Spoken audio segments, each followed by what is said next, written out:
Yeah, with the draw in the battle, he does have the economic advantage. He'll be able to he lost a lot of probes, yes, but he'll be able to reproduce those. Since his Nexus is already up and running, he will be able to reproduce an army quicker. It's a matter of, now that Stork is working on his expansion, if Stork can make it to the point where he can take advantage of his second gas, could become very, very critical, as he'll be able to get higher tech units out. But it's going to be a little while until that comes into play, and we'll see how long it takes for Bisu to reproduce his army and push out, because right now I think Stork is going to be playing defensively, and especially now that we see his first-person view, and we do know now that he sees that base at the top left, and he knows that either he has to do something or he's got to parlay this into an economic advantage, a gas advantage really, because there's no way he's going to be able to really come back in terms of the mineral count. Can come back in terms of the tech if he gets that assimilator up. Either does a tech switch over to High Templar and starts storming, or just gets a lot of Reavers and shuttles out. He can also do a lot of damage that way. But Stork's got some options right now, whereas I think Bisu is probably going to want to push. I don't think that he's going to expand to a third base necessarily right now. It is that is a possibility for him as well, to take another expansion, but I think he's going to push out, and we do see him moving out in the middle of the map, and Stork is moving out in the middle of the map as well. But I think Bisu has the better concave here and does get the first volley in, so Stork's going to have to retreat here. Stork's going to have to retreat. He comes in with another shuttle. I don't know if there's any Reavers in that, but a couple Dragoons are coming in as well. And finally that Nexus does come up, so we'll be able to start reaping some economy out of this, but he's still definitely behind on the economy. Do you see in the bottom right hand corner that Bisu is up by 15 psi, so that is kind of a significant advantage right now, and I wonder what Stork's really going to be able to do to stop this. Yeah, I was just looking forward there to the two shuttles encountering each other. Nothing big there though. I thought maybe Bisu would be able to snipe that. Did not happen. And I think we could see quite a major battle in the middle of the map now. Stork going in, maybe thinking he has a little bit of an advantage, pushing Bisu away. And yeah, okay, so Bisu is taking that third base. I think it is now, since Bisu will also have the third base up, it will be to Stork's best interest that he pushes and inflicts some serious damage to Bisu, since he would have otherwise had the gas advantage, but now that Bisu will have his second gas as well, I'm not entirely sure. Oh my god, and a big, I was just a little bit distracted, I missed this, again a huge battle in the middle of the map, and oh man. It's very hard to say who the victor is going to be. Managing to snipe one of those Reavers, Bisu, very, very well from him. I think he had the better micro with the Reaver and the shuttles, and that was a lot of Dragoon blood spilled on both sides. It was very hard to concentrate. It's really hard to say who would be able to win this one, but I think it's pretty clear that Bisu is the victor. He had the better play with the Reavers. He managed to keep his Reavers out of harm's way, inflicting a lot of damage and now also dropping. Wow, that was really intense there. Yeah, Bisu right now is in a pretty dominating advantage right now. You can look at the science. He's up by 30 psi, and he's coming out as a draw in each of these battles, really. But he's getting the advantage because he's getting more expansions up the entire time, and he really needs to be careful with this shuttle. He does not want to lose that shuttle right now. That's going to definitely be important for him to maintain this advantage that he has.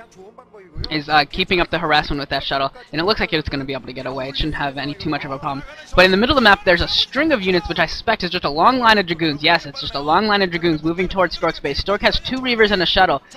He needs some Dragoons as well in order to defend against this, because those Dragoons could just walk in and snipe that shuttle, snipe that Reaver. A third Reaver coming out for Stork, so Stork getting a ton of Reavers. He's going to need to get another shuttle out in order to maneuver them around as well. But he really needs to get his Dragoon count up. He probably needs to throw up another expansion if he really wants to compete here, but he's just falling so far behind economically. It's going to be so difficult. Now we see the big battle coming in again. If Stork doesn't win this battle, he will lose. He does have 3 Reavers, and he's micring those Reavers very, very well this time. He hasn't lost any yet. He needs to be careful, still keeping that one Reaver that's almost dead, just barely keeping it alive each time. And the other Reaver did take a hit there, and it looks like Bisu might have actually gone in the main. If Bisu went in the main with the Reaver as well, he might be able to do a ton of damage. Bisu does have a shuttle in the main. If that thing has a Reaver in it, is there a Reaver? There's the Reaver. He might be able to do a ton of damage. No, it does look like the drones were pulled away in time. And Stork's going to be able to get back there and try and do some damage to the shuttle, maybe take it down. So that battle, Stork coming out ahead in that battle big time. I think he actually kept all 3 of his Reavers alive, and that is huge. He might actually be able to work his way back into this. He really needs to throw up a third base, though. He really should take the base at about the 3 o'clock position or so, where he has that pylon down. If he can take that base and equalize this game in terms of economy, he can really can really make this into a very, very long-term game right now. But we are seeing the economy of Bisu just caking in. Both these players were at 60 side just a few moments ago, and already we see that Bisu's at 71 and Stork's at 66. Bisu able to build more gateways, just able to macro up more than Stork, and that's just going to be a problem for Stork throughout this until he can do some more harassment on the mineral lines, or unless he throws up another base. He really needs to do some sort of do something to even up this game economically. And we do see now 2 shuttles coming out with Reavers loaded up for Stork. And if he has really good shuttle micro and really good Reaver micro, he might be able to take another battle from Bisu and really start inflicting some damage. I don't know if he's going to be able to, but it's all going to come down to his micro right here.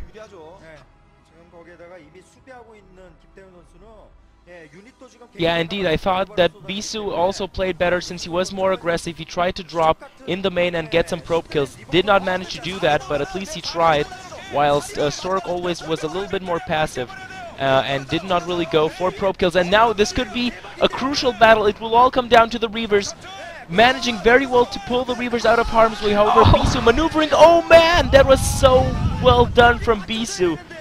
Perfect snipe, and now he definitely has the advantage. 3 Reavers versus only 1 left, losing 1 though, but still inflicting a lot of damage with those Scarabs, getting another Reaver out, and that was really super play. And he even has reinforcements.